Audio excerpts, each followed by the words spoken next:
بسم اللہ الرحمن الرحیم الصلاۃ والسلام علیکہ یا رسول اللہ وعلی آلہ و صحابہ یا نبی اللہ۔ محترم ناظرین السلام علیکم۔ ملک فارس کے شمالی حصے میں بحیرہ خزر کے جنوبی ساحل سے ملحق گیلان کا چھوٹا سا مگر زرخیز صوبہ آباد ہے، جس کا رقبہ تقریباً 6000 مربع میل ہے۔ اس صوبہ کے ایک قصبہ میں سیدنا شیخ عبد القادر 470 ہجری میں پیدا ہوئے۔ آپ ثابت النسب سید ہیں، اپنے والد ماجد کی طرف سے حسنی اور والدہ مائدہ کی طرف سے حسینی ہیں۔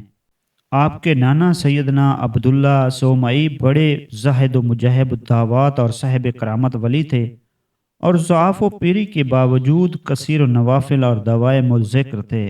شیخ ابو محمد دار بانی قزوینی کا قول ہے کہ مجھ سے ایک دوست نے بیان کیا کہ ہم ایک قافلے میں تجارت کے لیے نکلے۔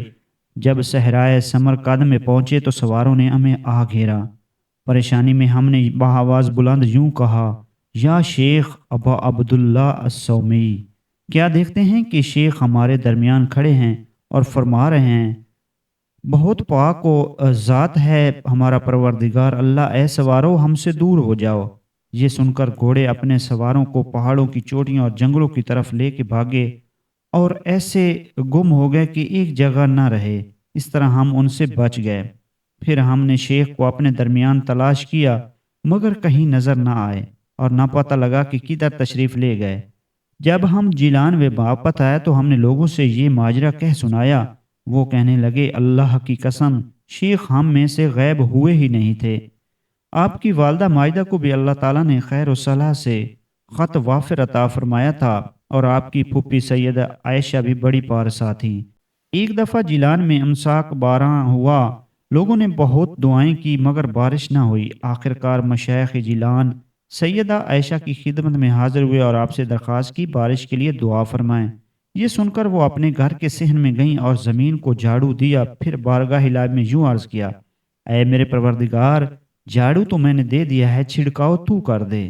یہ کہنا تھا کہ آسمان سے موسلادھار مینہ اترا اور وہ سیلاب باران کو چیرتے اپنے گھروں کو واپس آئے۔ آپ نے تصوف کے گہوارے میں پرورش پائی تھی۔ ایسا معلوم ہوتا ہے کہ ولادت کے تھوڑے عرصے بعد آپ کے والد بزرگوار اس دار فانی سے انتقال فرما گئے تھے، اس لیے آپ کو آپ کے نانا سیدنا عبداللہ نے اپنی کنار عاطفیت میں لے لیا تھا، اور آپ انہی کے فرزند مشہور تھے۔ آپ کی والدہ فرماتی ہیں کہ جب میرے بیٹے عبد القادر پیدا ہوئے تو ماہ رمضان کے چاند میں شبہ پڑ گیا۔ لوگ مجھ سے پوچھنے آئے، میں نے کہا آج عبد القادر نے دودھ نہیں پیا۔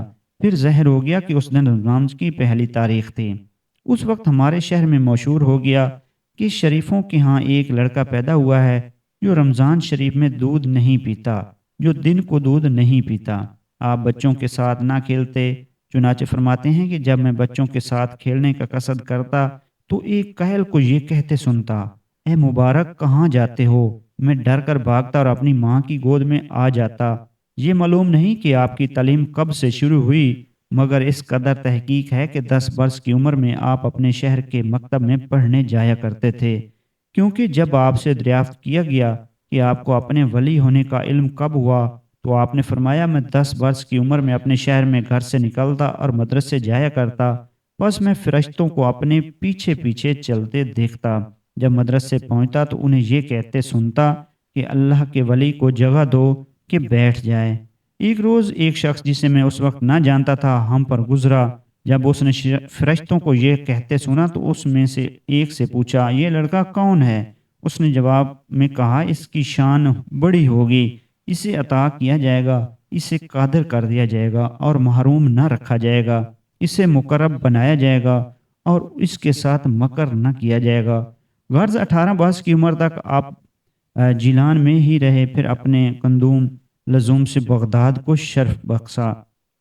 ابو عبداللہ محمد بن قائدانی کا بیان ہے کہ میں شیخ عبد القادر کی خدمت میں حاضر تھا۔ ایک شخص نے آپ سے دریافت کیا کہ آپ نے اپنے امر کی بنیاد کس چیز پر رکھی ہے؟ آپ نے فرمایا، سچ پر، میں نے کبھی جھوٹ نہیں بولا اور نہ جب میں مکتب میں تھا۔ پھر آپ نے فرمایا، میں نوجوانی میں اپنے شہر میں تھا، عرفہ کے دن شہر سے نکلا، ایک زمیندار کے بیل کے پیچھے ہو لیا۔ بیل میں مڑ کر میری طرف دیکھا، مجھ سے یوں گویا ہوا، عبد القادر تو اس واسطے پیدا نہیں کیا گیا اور تجھے اس کا حکم دیا گیا ہے میں ڈر کر واپس آ گیا اور اپنے گھر کی چھت پر چڑھ گیا۔ کیا دیکھتا ہوں کہ لوگ عرفات میں وقوف کر رہے ہیں۔ پھر میں اپنی ماں کے پاس آیا اور اس سے عرض کی کہ تو اللہ کے واسطے مجھے اپنا حق بخش دے اور بغداد جانے کی اجازت دے تاکہ میں وہاں علم حاصل کرنے میں مشغول ہو جاؤں اور نیکوں کی زیارت کروں۔ اس نے مجھ سے سبب پوچھا، میں نے سارا قصہ کہہ سنایا۔ وہ رو پڑی اور 80 دینار جو میرے والد بزرگوار کے ترکہ سے اسے ملے تھے میرے پاس لائی۔ میں نے اس میں سے 40 اپنے بھائی کے لیے چھوڑ دیے، باقی 40 ماں نے میری گڈڑی میں بغل کے نیچے سی دیے۔ مجھے جانے کی اجازت دی، مجھ سے ہر حال میں سچ بولنے کا عہد لیا۔ مجھے رخصت کرنے نکلی اور کہا، بیٹا جاؤ، میں نے اللہ کے لیے تمہیں اپنا حق بخش دیا۔ یہ وہ چہرہ ہے جو قیامت تک مجھے نظر نہ آئے گا۔ وہاں سے رخصت ہو کر میں ایک بغداد جانے والے چھوٹے سے قافلے کے ساتھ ہو لیا۔ جب ہم ہمدان سے آگے نکل گئے اور سرزمین ترن میں پہنچے تو 60 سوار جنگل میں سے ہم پر نکلے اور انہوں نے قافلے کو آ گھیرا۔ ان میں سے ایک سوار میرے پاس سے گزرا، کہنے لگا، اے فقیر، تیرے پاس کیا ہے؟ میں نے کہا 40 دینار۔ اس نے پوچھا کہاں ہے؟ میں نے کہا میری گڈڑی میں بغل کے نیچے سلے ہوئے ہیں۔ اس نے خیال کیا کہ میں مذاق کر رہا ہوں، اس لیے اس نے مجھ سے دوبارہ سوال نہ کیا اور چلا گیا۔ اسی طرح ایک اور سوار آیا، اس نے بھی پہلے سوار کی طرح مجھ سے سوال کیا، میں نے اس کو بھی وہی جواب دیا۔ دونوں اپنے سرگروہ کے پاس چلے گئے۔ جو کچھ مجھ سے سنا تھا اسے کہہ دیا۔ اس نے کہا اس کو میرے پاس لاؤ، اس لیے وہ مجھے اس کے پاس لے گئے۔ کیا دیکھتا ہوں کوئی وہ ایک ٹیلے پر آپس میں مال تقسیم کر رہے ہیں۔ سرگروہ نے مجھ سے پوچھا کہ تیرے پاس کیا ہے؟ میں نے کہا 40 دینار۔ اس نے کہا کہاں ہیں؟ میں نے کہا میری گڈری میں بغل کے نیچے سلے ہوئے ہیں۔ بس اس کے حکم سے میری گڈری کھولی گئی، اس میں سے 40 دینار برآمد ہوئے۔ یہ دیکھ کر اس نے مجھ سے پوچھا تو نے اعتراف کیوں کیا؟ میں نے جواب دیا میری ماں نے مجھ سے سچ بولنے کا عہد لیا ہوا ہے، میں اس کے عہد کو نہ توڑوں گا۔ یہ سن کر ڈاکوؤں کا سرگروہ رو پڑا اور کہنے لگا، تو نے اپنی ماں کا عہد نہیں توڑا اور میں اتنے سالوں سے اپنے رب کا عہد توڑ رہا ہوں۔ پھر اس نے میرے ہاتھ پر توبہ کی۔ یہ دیکھ کر اس کے ساتھیوں نے کہا کہ تو رہزنی میں ہمارا پیش رو تھا، اب تو بھی ہمارا پیش رو ہے، یعنی آپ توبہ کر چکے ہو تو ہمارا توبہ میں بھی پیش رو بنے۔ بس اس سب نے میرے ہاتھ پر توبہ کی اور قافلے کا تمام مال واپس دے دیا۔ یہ سوار پہلے شخص ہیں جنہوں نے میرے ہاتھ پر توبہ کی۔ یہ 400 میل سے زائد کا خطرناک سفر طے کر کے آپ 488 ہجری میں شہر بغداد میں رونق افروز ہوئے اور ائمہ اعلام اور علماء عظام سے استفادہ فرمانے لگے۔